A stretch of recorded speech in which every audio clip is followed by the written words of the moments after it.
Woo!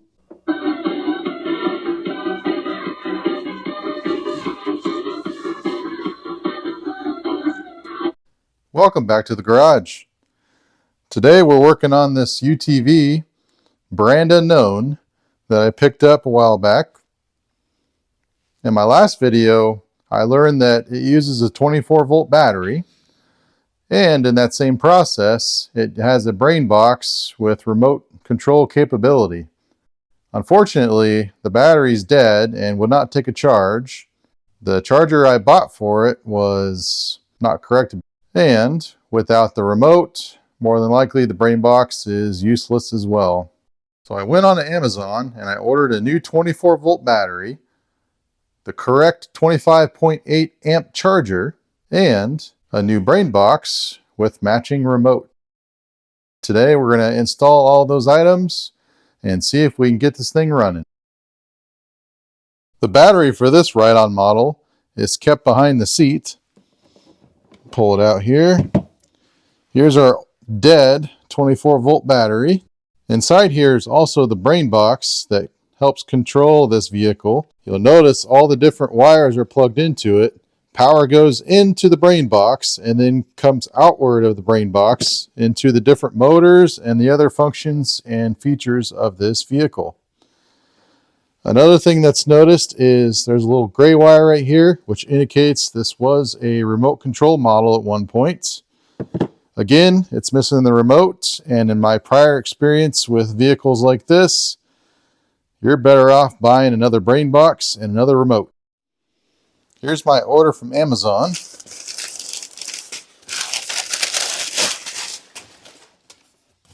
Okay. So the first thing I have is an actual 29.2 volt battery charger. I hope that's the right one. Another brain box that should match the one in the car, as well as a new remote control. All should be the same and pair the same. And lastly, my battery. Tail of the tape. We have my dead stock battery here on the left, which is a 24 volt 7AH model. It's big, it's heavy. You can kind of hear it slam on the table. And then we have my replacement one, 25.6 volt 9AH. It's a deep cycle battery, a Life PO4 or Life PO4, rechargeable lithium ion phosphate battery. Difference wise, my old one is longer, but the width and the height is pretty similar between the two. Comparing my new battery, stock Power Wheels battery. As we all know, these Power Wheels batteries are really heavy. And then you got our replacement one. So just kind of a little comparison here. So when I first brought my project home, I bought a cheap 24 volt plug-in battery charger. The output is 24 VDC. So instead of using that for the new battery, I bought this model, which is a 29.2 volt charger. Just going to rip the package open for better or worse. This one was allegedly the recommended one for my new battery. Here's the specs. And as a bonus, it's got all these fancy attachments, including the one I threw over here. So I guess yay for that. I think I'll only be needing this one for the car. Before I install the battery, I'm going to go ahead and swap out the brain box. Just going to verify real quick it's all the same connections and everything. Yep, same model number. Cool. So now let's begin unplugging stuff.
Okay, we're all plugged in.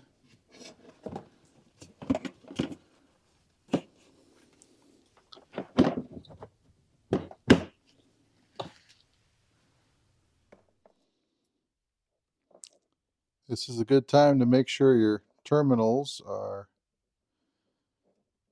crimped in a tiny bit. Make sure you got good contact with the battery connectors, both positive and negative. There it is. I just give them a slight squeeze with my pliers, not too much.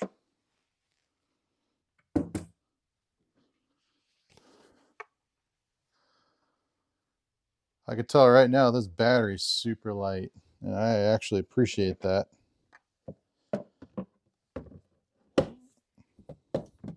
Falls in like so. It actually locates pretty nicely on the bottom, so that's a positive.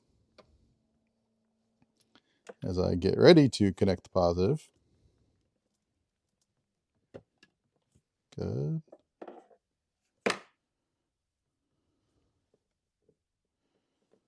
Woo! That's electricity. All right.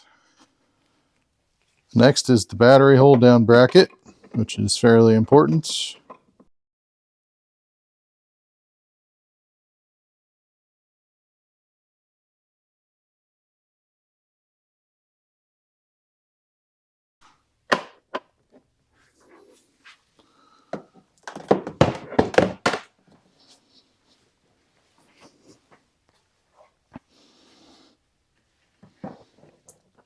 All right, so I've got my battery charger. When I plug it in, it apparently lights up green. I don't know if that's a good sign or not. Go ahead and plug into my port. And I get red. That's a good sign. That means the battery needs charged. So I'm going to go ahead and leave it alone and let it do that. For the meantime, I'm going to keep the seat off in case I need to go in and do anything. Go. I've got my remote control. I got some batteries. And I got a screwdriver.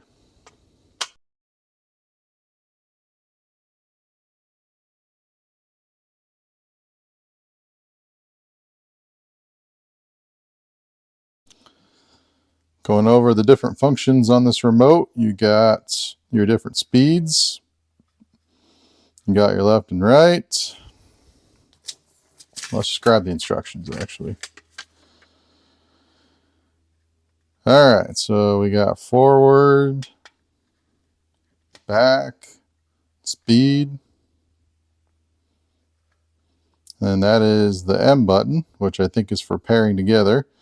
And then you got left, right, and then P is the brake. And then this is the speed display. It's got 3 different speeds, it looks like. So I'm going to hold down the M for 3 seconds, and then it'll flicker and do all the things and hopefully bind together. Battery is officially charged. Let's try pairing the remote. We'll start with turning on the vehicle.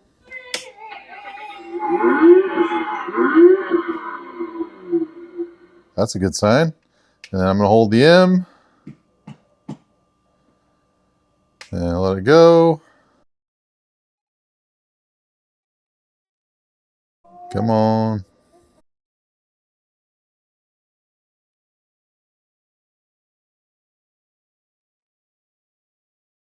There we go. Apparently I had to hold the M button longer. So now I should be able to run. Alright, with my remote, I'm on the lowest setting speed. Going to try going forward. Good. Second speed. Excellent. Super ludicrous speed.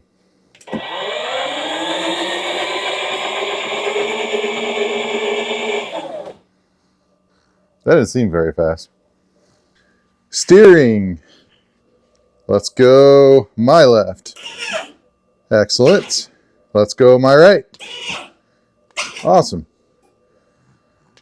Left. Right.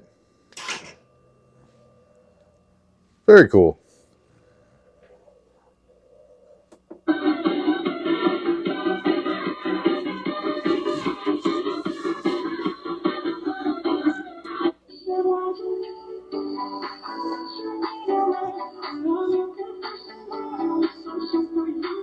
Kind of weird music is this?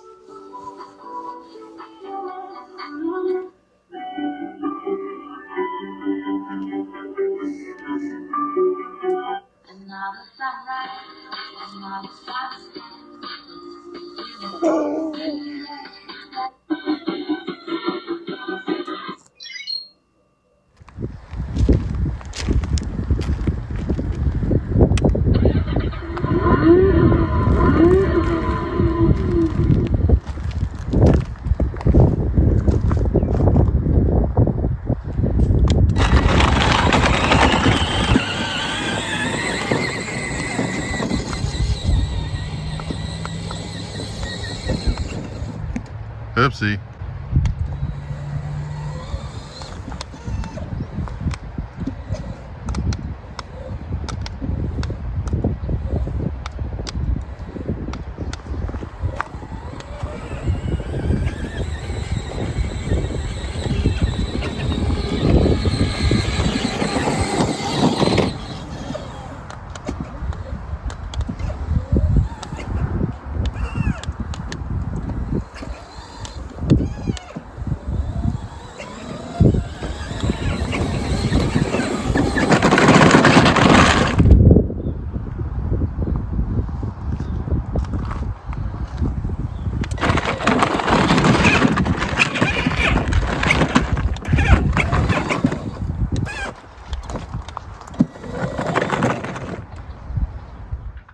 With a new battery, charger, brain box, and remote control, this 24-volt UTV has been brought back to life. Currently, I'm less than $100 into this project, and comparing the cost to a new one, this proves that buying and acquiring used Ride-On and Power Wheels vehicles is the way to go.